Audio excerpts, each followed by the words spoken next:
நேசத்தமிழ் சொந்தங்களுக்கு வணக்கம். மீண்டும் அனைவரையும் சந்திப்பதில் மிக்க மகிழ்ச்சி. கௌரவ பாராளுமன்ற உறுப்பினர் டாக்டர் அர்ச்சுனா ராமநாதன் அரசியலிருந்து ஒதுங்குகிறாரா அப்படின்ற தலைப்பில் நான் கெடிங் போட்டிருப்பேன்.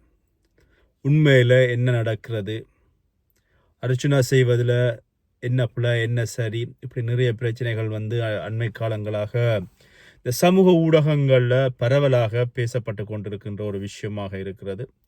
சரி, இதுக்குள்ள இந்த விஷயம் சம்பந்தமாக பார்ப்பதற்கு முன்பதாக என்னுடைய சேனலுக்கு புதிதாக வருபவர்கள் என்னுடைய சேனலை சப்ஸ்கிரைப் பண்ணி லைக் பண்ணி கமெண்ட் பண்ணி உள்ள வாங்க அப்படின்னு சொல்லிக்கொண்டு, அர்ச்சுனா ராமநாதன் இனி வருகின்ற காலங்களில் டிசிசி கூட்டங்களில், அதாவது அபிவிருத்தி குழு கூட்டங்கள், அது யாழ்ப்பாணமாக இருக்கலாம் கிளிநொச்சியாக இருக்கலாம், இந்த கூட்டத்தொடரில் பங்கு பற்றணுமா வேண்டாமா அப்படின்றத கருத்து சொல்லுங்க. அவர் டிசிசி கூட்டங்களில் பங்கு பற்றணுமா, கேள்வி கேட்கணுமா அப்படின்ற விஷயத்த சம்பந்தமாக உங்களுடைய கருத்துக்களை எதிர்பார்க்கிறேன். அண்மை காலங்களாக கௌரவ பாராளுமன்ற உறுப்பினர் டாக்டர் அர்ச்சுனா ராமநாதன் மீது விமர்சன கருத்துக்கள் பல வைக்கப்படுகின்றன. இந்த விமர்சன கருத்துக்களுக்கு கௌரவ பாராளுமன்ற உறுப்பினர் டாக்டர் அர்ச்சுனன் ராமநாதன் அவர்கள் தன்னுடைய கருத்துக்களையும் தன்னுடைய சமூக வலைத்தளங்களில் முன் வச்சிருக்கிறார். இது என்ன அப்படின்னு சொல்லி பார்த்தீங்கன்னு சொன்னால், இந்த இலங்கையினுடைய வடபகுதியில் இருக்கின்ற ஒரு தனிநபருக்கு சொந்தமான ஒரு பொது இடம் அல்லது தனிநபருக்கு சொந்தமாக இருக்கின்ற பொழுதுபோக்கு இடம் அப்படின்னு சொல்லலாம். அந்த பொது இடத்துல ஒரு பிரச்சனை வந்திருக்கிறது. அந்த பிரச்சனை சம்பந்தமாக ஏற்கனவே நானும் வீடியோ போட்டிருக்கேன். இது சம்பந்தமாக இந்த பொது இடத்துல அல்லது இந்த பொழுதுபோக்கு இடத்துல பார்த்தீங்கன்னு சொன்னால் இடம்பெற்றதில் டாக்டர் அர்ச்சுனா அவர்கள் தன்னுடைய கருத்தை சொல்லியிருந்தார். அதில் ஏற்கனவே அதனுடைய உரிமையாளர் சொன்ன கருத்தை தான் டாக்டர் அர்ச்சுனாவும் சொல்லியிருந்தார். இதுக்குள்ள நாங்கள் கணக்க அலசி ஆராய விரும்பவில்லை. ஆனால் டாக்டர் அர்ச்சுனா அவர்கள் ஒரு விஷயத்தை சொல்லியிருந்தார். அவருடைய படிப்பு சம்பந்தமாக சொன்ன விஷயம் இது சமூக ஊடகங்களில் நிறைய பேசு பொருளாக இருந்தது. அது நீங்கள் எங்கேயுமே டிக்டாக்காக இருக்கலாம், ஃபேஸ்புக்காக இருக்கலாம், எங்கேயுமே யூடியூப்பாக இருக்கலாம், எல்லாத்துமே இது ஒரு பெரிய ஒரு பேசு பொருளாக பேசப்பட்டது. அதுக்கப்புறமாக கௌரவ பாராளுமன்ற உறுப்பினர் டாக்டர் அர்ச்சுனா அவர்கள் அதுக்கு தன்னுடைய விளக்கத்தை சொல்லியிருந்தார். அதாவது தான் அதில் சொல்கின்றது யாருடைய மனசை நோகடிப்பதுக்காக நான் சொல்லலை. இதை பார்த்து எதிர்கால சந்ததியினர் திருந்த வேண்டும் என்பதற்காகத்தான் நான் சொன்னனை ஒழிய தான் யாருடைய மனசை நோகடிப்பதற்காக சொல்லலாம். அப்படி யாருடைய மனசை நோகடிக்கின்ற மாதிரி இருந்தால் நான் அதுக்கு மன்னிப்பு கேட்கிறேன் அப்படின்னு சொல்லியிருந்தார். இந்த விஷயமும் இப்படியே நகர்ந்து கொண்டு போனது. ஆனால் அதுக்கப்புறமாக முகநூலில் இந்த தகாத வார்த்தைகள் அல்லது அசிங்கமான வார்த்தைகளை திட்டுபவர்கள், லூசன் என்பவர்கள், விசரன் என்பவர்கள், பைத்தியக்காரன் என்கிற இப்படி நிறைய பேர் நிறைய கருத்துக்களை சொல்லி கொண்டு வந்தார்கள். ஆனால் அதுக்கப்புறமாக இன்று சமூக வலைவலியில் பார்க்கின்ற பொழுது ஒரு வீடியோ கண்ணுக்கு தென்பட்டது. குறிப்பிட்ட அந்த பொழுதுபோக்கு இடத்துல பார்த்தீங்கன்னு சொன்னால் பொருட்களுடைய விலைகள் எல்லாமே குறைக்கப்பட்டிருப்பதாக சொல்லப்படுறது. இதுக்கான காரணம் என்னன்னு சொன்னால், டாக்டர் அர்ச்சுனா அவர்கள் சொன்ன ஒரு விஷயம், அதாவது இந்த நுகர்வோர் பாதுகாப்பு சட்டத்தின் ஊடாக அவர்கள் நடவடிக்கை எடுத்தால் இவர் வழக்கு பாயும் குறிப்பிட்ட பொழுதுபோக்கு இடத்தினுடைய உரிமையாளர் மீது அப்படின்ற ஒரு விஷயத்தை டாக்டர் அர்ச்சுனா அவர்கள் முன் வச்சிருந்தார். அதுக்கப்புறமாக உணவின் விலை பார்த்தீங்கன்னு சொன்னால் 300 ரூபா, அதே மாதிரி யூஸுகளோட விலை 150, 200, 300 இப்படி விலைகள் எல்லாமே குறைக்கப்பட்டிருக்கின்ற இந்த விஷயம் நாங்கள் சமூக ஊடகங்கள்ல அந்த வீடியோக்களும் பரவலாக வந்திருக்கிறத காணலாம். சரி, இதுக்கெல்லாம் காரணம் அப்படின்னு சொல்லி பார்த்தீங்கன்னா டாக்டர் அர்ச்சுனா இதில் இன்னொரு விஷயம் ஒரு அதையும் நான் இதில் சொல்லிடுறேன். அந்த குறிப்பிட்ட நிறுவனத்தினுடைய உரிமையாளர் ஒரு ஊடகமாக அல்லது ஒரு யூடியூப் சகோதரர் கேட்கின்றார், ஒரு கேள்வி கேட்கின்ற பொழுது நாங்கள் பைத்தியங்களை பற்றி கதைப்பதற்கெல்லாம் விரும்பவில்லை என்று சொல்ல அந்த ஊடகவியலாளர் கேட்கிறார், என்ன சொல்கிறீங்களா அல்லது டாக்டர் சொல்கிறீங்களான்னு சொல்ல 2 பேரையும் தான் நான் எப்படி வேணும் எடுத்துக்கொள்ளுங்க அப்படின்ற மாதிரி சொல்கிறேன். இதை எல்லாமே யாருமே இந்த சமூக ஊடக போராளிகள் கதைக்கல. என்ன காரணம்னு சொன்னால், இங்கே ஒரு விஷயம்தான் புரிகிறது. பார்க்கின்ற பொழுது பணக்காரர் என்ன தப்பு செஞ்சாலுமே யாருமே பேச மாட்டாங்க. இது பணம் இருக்கின்ற இடத்துல எல்லா இடமுமே, அது நீங்கள் எங்களுடைய குடும்பங்களுக்குள்ள பார்த்தாலும் சரி, வெளியிடங்களை பார்த்தாலும் சரி, பொதுவாக இருக்கின்ற விஷயம். சரி, இந்த விஷயங்கள் இப்படி இருக்கின்ற பொழுது இது ஒரு பெரிய ஒரு பாரதூரமான பேசு பொருளாக இருக்கிறது. டாக்டர் அர்ச்சுனா அவர்கள் யாருடைய மனசை அது புண்படுத்தப்பட்டிருந்தால் அதுக்கு மன்னிப்பு கேட்கிற மாதிரி அவருடைய வழியில் கருத்துக்கள் வெளியிட்டிருந்தார். இது ஒரு புறம் இருக்க, டாக்டர் அர்ச்சுனா அவர்களுடைய இந்த சுவிஸில் அமைந்திருக்கின்ற இப்போ நடந்து கொண்டிருக்கின்ற ஐநா மனித உரிமைகள் சம்பந்தமான கூட்டத்தொடருக்கு வருவதற்காக அவர் விசாவுக்கு போட்டிருந்தார். விசாவில் வந்து இவர் போட்ட கால எல்லைகள் காணாதன் விளைவாக அந்த விசா வந்து ரிஜெக்ட் பண்ணியிருக்காங்களாங்களா, அதுவும் இல்லை. அல்லது வந்து என்ன காரணத்துக்காக திருப்பி அனுப்பப்பட்டிருக்குதா அப்படின்னு சொன்னாலும் அதுக்கு இல்லை. இந்த டாக்குமெண்ட்டை வந்து அப்படியே திருப்பி கொடுத்துருக்குறாங்க. போட்ட காலம் காணாது அப்படின்னு சொல்லி அந்த குறிப்பிட்ட சுவிஸ் எம்பசியினுடைய பிரதம முகாமையாளராக அதனுடைய தலைமை காரியாலய ஒவ்வீசர் வந்து அதை சொல்லியிருக்காங்க.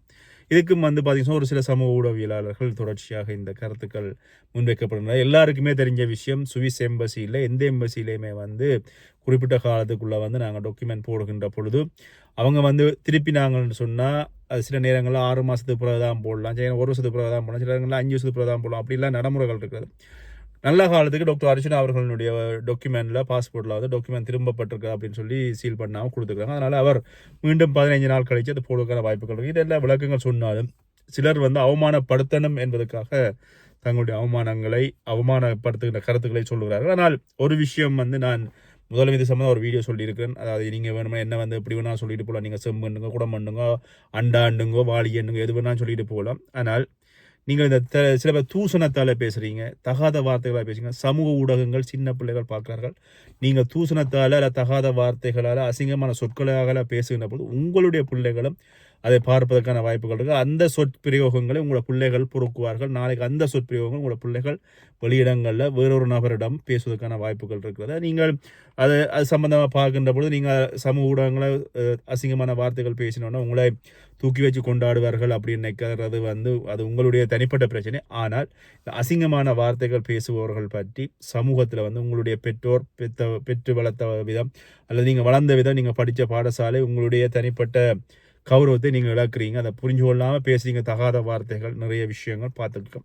இது ஒரு புறம் இருக்கு. டாக்டர் அர்ச்சனா அவர்கள் வந்து இந்த அரசியல்ல இருந்து விலகுறாரா அப்படின்ற ஒரு கேள்விக்குறி இருக்கிறது. என்னன்னு சொன்னால் தொடர்ச்சியாக வந்து அவருக்கு மீது அவருடைய அரசியல் பயணம் வந்து கொஞ்சமாக தமிழ் மக்களினுடைய அரசியல் பயணம் வந்து விலகி நிற்கிறது போல பொதுமக்களுடைய பார்வையில் இருக்குது. என்ன காரணம்னு சொன்னால் அவரை பொறுத்தவரையில் அவர் பொதுமக்களுக்காக ஒவ்வொரு விஷயத்தையும் செய்கின்ற பொழுது பொதுமக்களினுடைய ஆதரவு தங்களுடைய தேவைகளை பூர்த்தி செய்ததுக்கு அப்புறமாக அவர்களுடைய ஆதரவு குறைகின்ற பொழுது அவருடைய பயணத்தில் வந்து அவர் எடுத்த முடிவுகள் அல்லது அவர் எடுக்கின்ற முடிவுகள் வந்து அவருடைய தனிப்பட்ட முடிவு.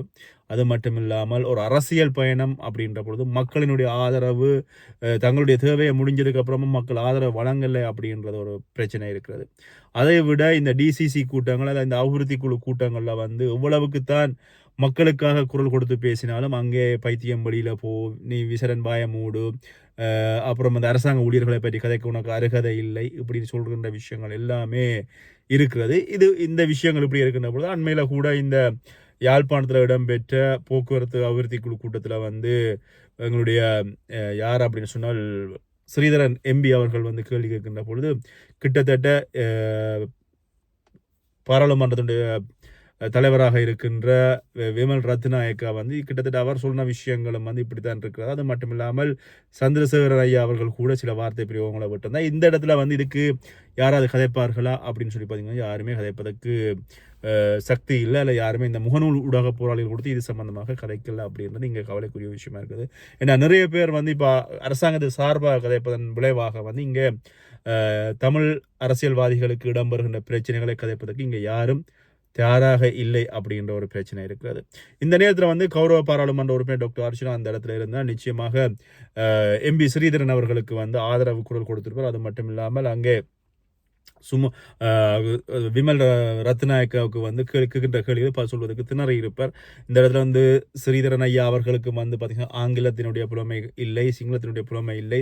இதன் விளைவுகள் கூட அங்கே வந்து அவர்களுக்கு சாதகமாக இருந்தது. அது மட்டும் இல்லாமல் அவர்கள் ஆளுங்கட்சியில் இருப்பவர்கள் நிச்சயமாக தங்களுக்கு ஏற்ற வகையில் பக்கத்தில் இருந்த இளங்குமரனாக இருந்தால் கூட ஒரு வயசுக்கு மூத்த ஒரு அரசியல்வாதி அவருக்கு மரியாதை கொடுக்கணும் அப்படின்ற வகையில் கதைச்சதை கூட இந்த அபிவிருத்தி குழு கூட்டத்தில் காணல. அந்த அளவுக்கு ஸ்ரீதரன் ஐயாவினுடைய மரியாதை அங்கே இழக்கப்பட்டிருந்தது. இந்த நேரத்தில் டாக்டர் இல்லை அப்படின்றத வந்து ஒரு சில சமூக ஊடக போராளிகள் வலையொலிகளில் பயந்திருந்த விஷயங்களும் காணக்கூடியது. அந்த வகையில் இப்போ டாக்டர் அர்ச்சுனா அவர்கள் தன்னுடைய வலையொலிகளில் தொடர்ச்சியாக இந்த அரசியல் பயணங்கள் சம்பந்தமாக தன்னோடு பயணித்த தன்னை பயன்படுத்தி வளர்ந்த சமூக வலையொலி உறுப்பினர்கள் கூட எல்லாருமே எதிராக நிற்கிறது அல்லது வந்து தங்களுடைய தேவைகள் முடிஞ்சு தங்களுடைய காசு வருமானங்களை கண்டதுக்கு அப்புறம் விலகி நிற்கிற விஷயங்கள் இப்படியும் நிறைய விஷயங்கள் இருக்கின்ற பொழுது இன்றைய ஒரு விஷயத்தை வந்து முன் வச்சு தான் நான் இனிமேல் இருக்கின்ற காலங்களில் இந்த டிசிசி கூட்டங்களில் பங்கு கொள்ள மாட்டேன் அப்படின்ற ஒரு விஷயத்தை முன் வச்சுக்காரு.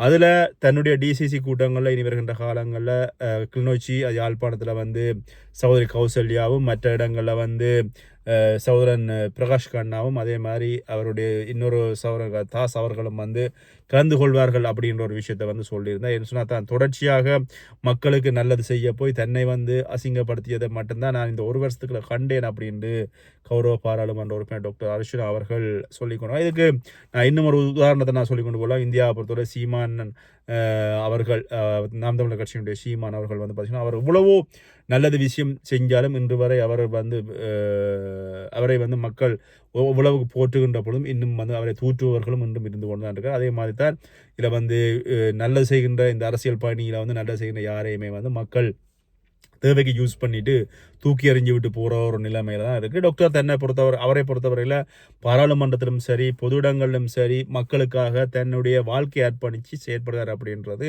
பல இடங்களில் பல மக்கள் புரிஞ்சு கொள்ளலை அப்படின்றது தான் இதில் உண்மையாக புலப்படுகிறது. ஏன்னு சொன்னால் அவரை பொறுத்தவரை தனியொரு மனிதனாக போராடுகின்றது அப்படின்றது மட்டுமில்லாமல் தனியொரு மனிதனாக அத்தனை அரசியல் வேலைகளையும் அவர் தான் செய்ய வேண்டும்.